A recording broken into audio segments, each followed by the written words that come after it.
Welcome to the Bible in the News. During the past 2 weeks, Russia has made a surprise military move into the Middle East, bringing planes, helicopters, tanks, and troops into active service in Syria. This past week, White House Press Secretary John Earnest made the following statement. The United States is concerned by reports that Russia may have deployed additional military personnel and aircraft to Syria, precisely because it's difficult to decipher their intentions. These steps could lead to greater loss of life. They could increase refugee flows and risk confrontation with the counter-ISIL coalition that's operating inside of Syria. CNN reported on Wednesday, September 23rd, that Russia may be preparing to station troops at 2 new sites in Syria as it continues its rapid military buildup in the conflict-ravaged nation, a research firm says. Jane's analysis said that they observed a substantial increase in Russian combat jets near Latakia, counting 4 Su-30 SM multi-role combat aircraft and 12 Su-25 ground attack aircraft, 12 Su-24M attack fighters. That chimes with an assessment provided to CNN by U.S. officials earlier this week that Russia has more than 25 fighter and attack aircraft, 15 helicopters, 9 tanks, and 3 surface-to-air missile systems, and at least 500 personnel on the ground in Syria. End quote. Well, the article points out American figures are sounding the alarm bells against America's lack of decisive action in the region. Retired General David Petraeus, the former commander of U.S. forces in both Iraq and Afghanistan, said on Tuesday that he believed Moscow was trying to shore up the al-Assad regime in order to preserve Russian influence in the Middle East. Russia's recent military escalation in Syria is a further reminder that when the U.S. does not take the initiative, others will fill the vacuum, often in ways that are harmful to our interests, Petraeus said before the Senate Armed Services Committee. End quote. Well, this isn't an insignificant event.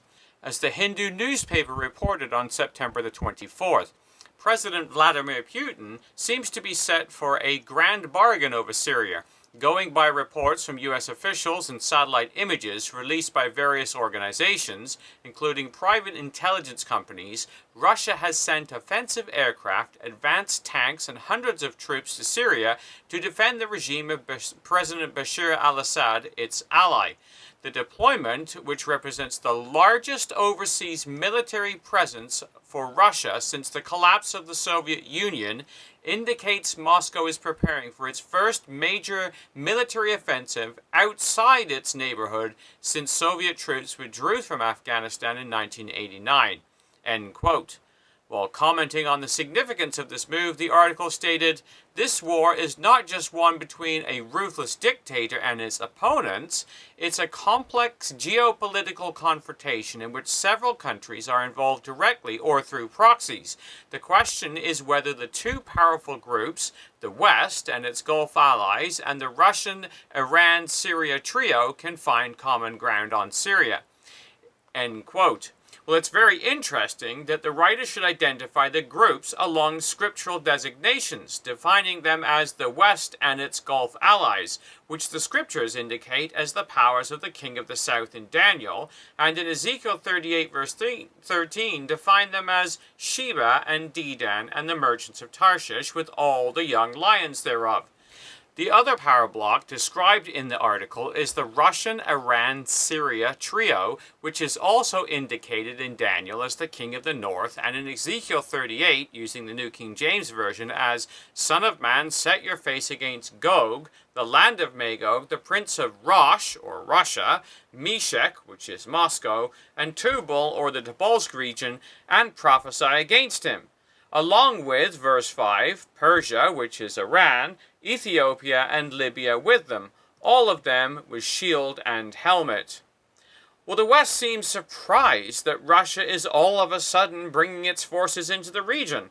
The Huffington Post carried an article on September 9th entitled "The Surprising Resurgence of Russia as a Great Power," where it stated, "One of the greatest surprises of all has been the sudden rebirth of Russian power under President Vladimir Putin. Putin has re-established himself as a great power, courting authoritarian and often corrupt regimes all over the world. With its strong military capabilities, Eurasian geographical location, capable leadership, conservative nationalism, and recitation of old Cold War relationships, Russia has become a major player in the world. Alone among the major global powers, Russia is on the offensive and willing to intervene to help its allies." End quote. Well, the world has been caught completely by surprise, yet the scriptures warn otherwise, and Bible believers should be well aware that we are heading toward the final conflict that will see Russia's invasion of the Middle East. We read in 1 Thessalonians 5, verses 1 to 4, "Of the times and seasons, brethren, you have no need that I write unto you. For yourselves know perfectly that the day of the Lord so cometh as a thief in the night. For when they shall say, peace and safety, then sudden destruction cometh upon them, as travail upon a woman with child, and they shall not escape. But ye, brethren, are not in darkness, that that day should overtake you as a thief." Well, how big is the threat? Many politicians have been celebrating the demise of the Soviet Union, believing the Cold War adversary was defunct. America has been able to assert its role in the vacuum since 1989. However, America is now pulling back from the region, and Russia is awakening and moving in. It isn't eager Bible prophecy enthusiasts who are sounding the alarm bell. Listen to American brass. Here's Ashton Carter, American Secretary of Defense. Vladimir Putin's Russia behaves in many respects as, in some respects, and in very important respects, as an antagonist. That is new. That is something, therefore, that we need to adjust to and counter. Russia poses existential threat to the United States by virtue simply of the size of the nuclear arsenal that it's had. Mr. Carter is not alone in his assessment. General Joseph Dunford, incoming Joint Chiefs of Staff Chairman, stated the following. If you want to talk about a nation that could pose an existential threat to the United States, I'd have to point to Russia. And if you look at their behavior, it's nothing short of alarming. Added to this is General Mark Miley, U.S. Army Chief of Staff. I would put Russia right now from a military perspective as the #1 threat. The National Post carried an article on September 16, 2015, under the headline, "The Russian Bear in Sheep's Clothing," with the subhead, "Why We Shouldn't Trust Putin When It Comes to Syria." Even the newspapers can see the mask on the face of the peace-loving Putin, who claims to be fighting terrorism for altruistic and humane reasons. Analysts all over the world are scurrying to explain why Russia is moving into the area. The Bible clearly states that it is God who will draw Russia down. We read in Ezekiel 38, verses 4 to 5, "I will turn thee back, put hooks in thy jaws, and I will bring thee forth. And all thine army, horses and horsemen, all of them clothed with all sorts of armor, even a great company with bucklers and shields, all of them handling swords, Persia, Ethiopia, Libya with them, all of them with shield and helmet." And the motive is partly economic. For we read in verse 12, "To take a spoil, and to take a prey, to turn thine hand upon the desolate places that are now inhabited, and upon the people that are gathered out of the nations, which have gotten cattle and goods and dwell in the midst of the land." Well, it's interesting to read the analysis of Russia's current move in light of the scripture. Yaroslav Trofimov, writing for the Washington Post on Thursday, September the 24th, stated, "Russia's return to the Middle East with its lightning military deployment to Syria has rekindled memories of the Cold War when Moscow and Washington confronted each other across the region. An opportunistic pursuit of national interest lies at the heart of Russia's Middle Eastern strategy. Atop them is the goal of reviving Russia's economy, dependent on energy exports, and hit by the double whammy of cheap oil and Western economic sanctions imposed after last year's invasion of the Ukraine. The Soviet Union was an ideological empire locked in a global confrontation with the West. Russia today is not trying to spread its own model of life, in part because there is no such model, said a professor at the Moscow State Institute for International Relations who is close to the Russian leadership. What's happening now, he said, is Russia pragmatically pursuing its interests.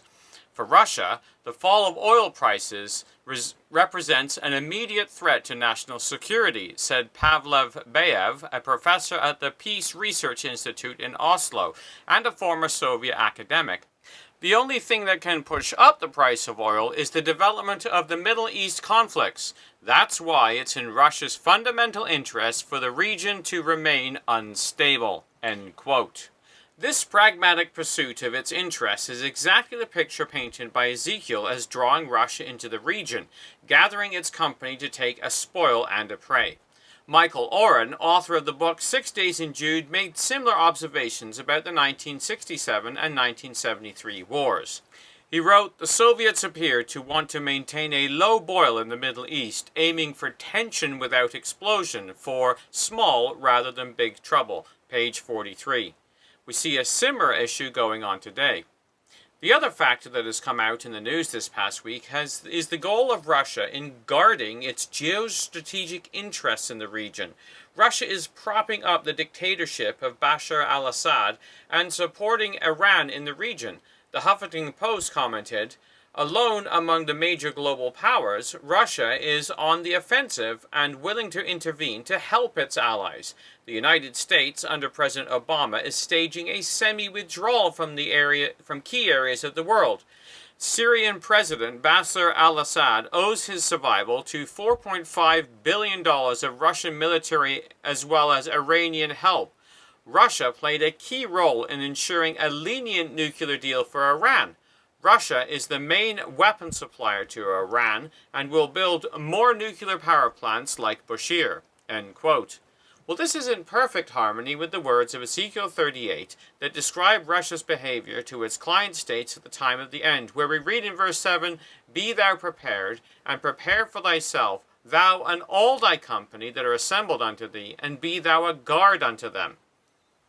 We are not witnessing Armageddon taking place in the Middle East, but the setting of the stage as summarized by the prophets. Russia is resurgent as an existential threat to the world peace. America is retreating in measure from the Middle East, creating a power vacuum. Russia is being drawn by economic reasons into the region. Russia is arming and guarding its allies. It may well be that the battle with ISIS will serve as the pretense for a Russian presence. The coming battle may bring a greater degree of peace and security to the region, setting the stage for the evil thought that Russia will have and its invasion of Israel. The power blocks are being assembled in the Middle East according to the words of the prophets penned many years ago. And as Russia prepares itself, we need to prepare ourselves for the stealthy advent of the coming of the Lord, which will catch the world by surprise, but should not come upon us as a thief in the night. We continue to watch the Bible in the News.